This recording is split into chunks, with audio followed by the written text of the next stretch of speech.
Assalamualaikum warahmatullahi wabarakatuh. Ketemu lagi di channel Belajar Sendiri 99.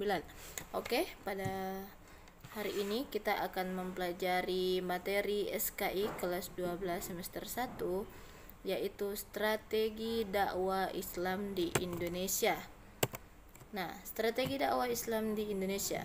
Agama Islam tersebar di seluruh wilayah Indonesia secara periodik, bertahap, dan dengan strategi dakwah yang damai, menyesuaikan diri terhadap adat istiadat penduduk tanpa paksaan dan kekerasan. Strategi penyebaran agama Islam berbagai media atau jalan, baik melalui perdagangan, pernikahan, pendidikan, ajaran sufi, juga melalui kesenian.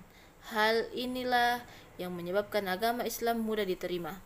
Faktor lain adalah agama Islam memberi penghargaan pada sesama manusia dengan tidak membedakan harkat, derajat, dan martabat.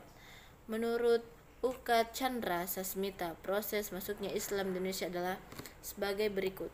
Yang pertama, melalui perdagangan. Penyebaran agama Islam melalui perdagangan selain lebih menguntungkan, juga sangat efektif dan sesuai dengan karakter masyarakat di wilayah pesisir. Jalur Islamisasi melalui perdagangan dikatakan menguntungkan karena para raja dan bangsawan turut serta dalam aktivitas ini. Para bupati di pesisir Pulau Jawa banyak yang memeluk agama Islam sehingga memudahkan para pedagang Muslim dalam berdakwah. Nah, jalur yang kedua adalah melalui perkawinan. Pedagang Muslim yang masuk ke Indonesia dilihat dari segi ekonomi. Mereka mempunyai status sosial yang lebih dibandingkan penduduk pribumi. Interaksi antara penduduk pribumi dan pedagang Muslim yang intens tidak jarang diteruskan dengan adanya perkawinan antara kaum pribumi dengan para pedagang Muslim. Selanjutnya, dalam prosesi perkawinan, pihak pribumi harus mengucapkan kalimat syahadat sehingga perkawinan ini menjadi media yang efektif dalam penyebaran agama Islam. Yang ketiga adalah politik. Proses Islamisasi melalui media politik dilakukan secara bertahap dan berkesinambungan antara penguasa dan pemerintahnya. Setelah penguasa atau rajanya masuk Islam, hampir pasti rakyatnya juga masuk Islam. Contohnya di Maluku dan Sulawesi. Selain itu, ada kerajaan Islam yang melakukan penaklukan terhadap kerajaan-kerajaan non-Islam dan kemenangan membuat masyarakat secara bertahap masuk Islam. Yang keempat adalah pendidikan. Penyebaran agama Islam melalui pendidikan yang berupa pesantren. Pesantren menjadi media yang efektif dalam proses Islamisasi di Indonesia. Pesantren selain juga mengajarkan ilmu agama, juga keterampilan hidup yang lain.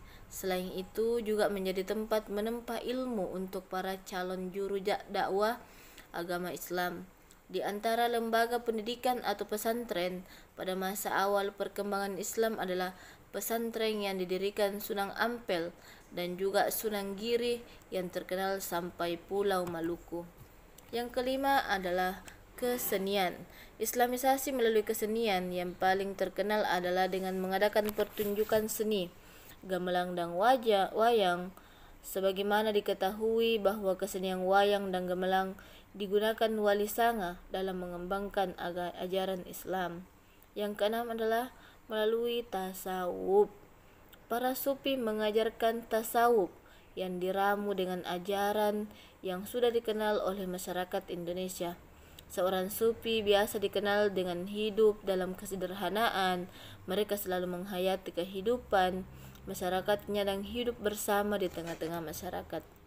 Nah, itu saja materi pada hari ini. Semoga bermanfaat buat kita semua. Wassalamualaikum warahmatullahi wabarakatuh. Sekian dan terima kasih. Jangan lupa like, share, dan subscribe. Semoga channel ini tetap berkembang.